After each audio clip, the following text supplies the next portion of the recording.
దీపావళి పండుగపై భారీ వర్షాల ప్రభావం స్పష్టంగా కనిపిస్తోంది.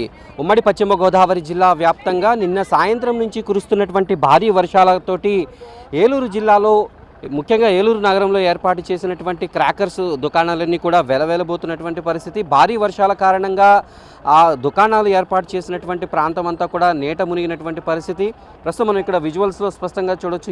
ఏలూరు నగరపాలక సంస్థకు చెందినటువంటి భూగర్భ డ్రైనేజీ క్లీనింగ్కి సంబంధించినటువంటి వాహనాలు ఈ దుకాణాలు ఏర్పాటు చేసినటువంటి ప్రాంతంలో నిండినటువంటి వర్షపు నీటిని బయటికి తరలించేటటువంటి పనుల్లో నిమగ్నమయ్యారు. ఏకధాటిగా 3-4 గంటల పాటు కురిసినటువంటి భారీ వర్షంతో ఆ దుకాణాలన్నీ కూడా మూసి ఉంచాల్సినటువంటి పరిస్థితి. లక్షలకు విలువ చేసేటటువంటి క్రాకర్స్ అన్నీ కూడా ఎక్కడ తడిసిపోతాయో అనేటటువంటి ఒక ఆందోళనలో ఇక్కడ ఉన్నటువంటి వ్యాపారులందరూ కూడా మునిగిపోయారు. ప్రస్తుతం ఏ షాప్ చూసినప్పటికీ కూడా ఖాళీగా కనిపిస్తున్నటువంటి పరిస్థితి. ఎప్పుడు కూడా దీపావళికి 2 రోజుల ముందు నుంచి ఇక్కడ అమ్మకాలు చాలా పెద్ద ఎత్తున సాగుతూ ఉంటాయి. నగరంలో దాదాపుగా 45 షాపుల వరకు ఏర్పాటు చేశారు. ఏ షాపు కూడా ఖాళీ లేకుండా దూర ప్రాంతాల నుంచి చుట్టుపక్కల ప్రాంతాల వాళ్ళందరూ కూడా ఇక్కడికి వచ్చి కొనుగోలు చేస్తూ ఉంటారు. అయితే ఒకళ్ళిద్దరు తప్ప ఎక్కడా కూడా పెద్దగా క్రాకర్స్ కొనేటటువంటి వినియోగదారులు ఎవరు కూడా కనిపించట్లేదు. భారీ వర్షంతో ఈ షాపులు ఏర్పాటు చేసిన చోట అడుగు తీసి అడుగు వేయలేనటువంటి పరిస్థితి. ఈ నేపథ్యంలో దుకాణదారులందరూ కూడా తమ పరిస్థితిని ఈ ఏడాది పెట్టినటువంటి పెట్టుబడి తిరిగి వస్తుందా లేదా అనేటటువంటి ఒక ఆందోళన చెందుతున్నారు. మనతో మాట్లాడేందుకు దుకాణానికి చెందినటువంటి ఏ షాప్ ఏర్పాటు చేశారు, మొత్తం ఎంతమంది పెట్టుబడి పెట్టారు? మా షాప్ వచ్చేటప్పటికి 42వ షాప్ నెంబర్ అండి. మేము దగ్గర 5 lakhs నుంచి 7 lakhs దాకా పెట్టుబడి పెట్టుకున్నాం. అయితే ఇది ప్రతి సంవత్సరం జరుగుతుందండి. మేనేజ్మెంట్ అనేది కొంచెం ముందు ఎవేక్ అయ్యి ఇలా జరుగుతున్నప్పుడు ముందుగానే చర్యలు తీసుకోవడం అనేది, పొద్దున్నే రావడం అనేది. యాక్చువల్గా ఏంటంటే ఈసారి సోమవారం వచ్చింది పండగ రోజు.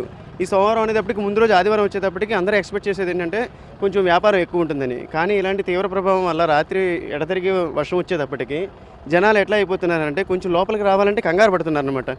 ముందుగా ఒకసారి జనాలు లోపలికి వచ్చి చూసేటప్పటికి ఇప్పుడు కాదులే ఇంకా తర్వాత వద్దాం, కొంచెం ఎండ వచ్చినాక వద్దాం అనే సిచ్యువేషన్కి వాళ్ళు వెళ్ళిపోతున్నారనమాట. ఈ పరిస్థితుల్లో ఏమేంటంటే ఇన్ని లక్షలు పెట్టుబడులు పెట్టుకుని వాళ్ళందరూ కంగారుగా భయంగా ఉంది. డబ్బులు పెట్టే దాకానే కానీ తర్వాత ఎంతవరకు వ్యాపారం అవుతుందన్నది తర్వాత అనేది ఇంకా భయంగానే ఉంది. పైగా ఏంటంటే మేనేజ్మెంట్ ఇంకొంచెం ముందు ఉండాలని చెప్పి కోరుకుంటున్నాం. ఎందుకంటే రాత్రి వానొచ్చి మొత్తం అంతా నిండిపోయింది. ఇప్పుడు టైం వచ్చేటప్పటికి 10:30 అయింది. కానీ ఎవరు అవేక్ అవ్వకుండా కొంచెం లేట్ అవుతున్నట్టు అనిపిస్తుంది. పొద్దున్నే వచ్చి ఇదంతా క్లీన్ చేసుకుంటే ఇంకా జనాలు కొంచెం తొందరగా రావాలి. ఇవాళ ఆదివారం అనేటప్పటికీ ఎక్స్పెక్ట్ చేస్తారు, వ్యాపారస్తులందరూ ఎక్స్పెక్ట్ చేసేది ఏంటంటే కొంచెం తొందరగా జనాలు వస్తారు. ఎందుకంటే కొంచెం ఎండ వచ్చేటప్పటికి మళ్ళీ జనాలు ఎండలో రాలేరని చెప్పి పొద్దున్న కానీ సాయంత్రం కానీ వస్తారు. ఇలా సిచ్యువేషన్ ఉండేటప్పటికి జనాలందరూ చాలా ప్రాబ్లంలో ఫీల్ అవుతున్నారు. ఇంకోటి ఏంటంటే ఇదంతా గ్రౌండ్ మొత్తం వాటర్తో సర్క్యులేట్ అయిపోయింది మొత్తం. అంటే కనీసం ఈవినింగ్ కన్నా కాస్త ఎండ కాస్తే మొత్తానికి అంతా సరిగ్గా క్లియర్ అయ్యేటటువంటి అవకాశం ఉందా? యాక్చువల్గా ఏంటంటే మధ్యాహ్నం వస్తే కానీ కొంచెం ఎండ వస్తే కానీ ఇదంతా కొంచెం డ్రై అయ్యి జనాలు రాగలని కోరుకుంటున్నాం. కానీ ఇప్పుడున్న సిచ్యువేషన్లో ఇంకొక 2-3 hours కాదు, ఇంకో 4-5 hours అయినా సరే ఇది సెట్ అయ్యేటట్లేదు.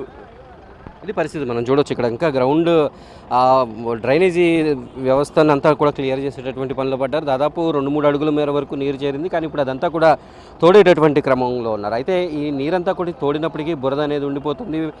ఈ వినియోగదారులు క్రాకర్స్ కాల్చేటటువంటి కొనుగోలుదారులు ఎవరైతే ఉంటారో వారు లోపల అడుగు పెట్టాలన్నా కూడా అడుగు పెట్టలేనటువంటి పరిస్థితి నేపథ్యంలో ఈసారి అమ్మకాలు ఏ రకంగా సాగుతాయి, తమకు ఈసారి నష్టాలు తప్పవు. కానీ అధికార యంత్రాంగం కొంత అప్రమత్తంగా ఉండి ఇలాంటి వర్షం పడితే ఏం చేయాలి, లేదా ఏదైనా ఇబ్బంది అయితే ఏం చేయాలి అనేటటువంటి విషయం పైన కొంత ఫోకస్ పెడితే ఉపయోగం ఉంటుంది అనేటటువంటి ఒక అభిప్రాయాన్ని ఇక్కడ వ్యాపారస్తులు వ్యక్తం చేస్తున్నారు. వీడియో జర్నలిస్ట్ కరి శ్రీనివాస్తో మల్లికార్జున, ఏలూరు నుంచి.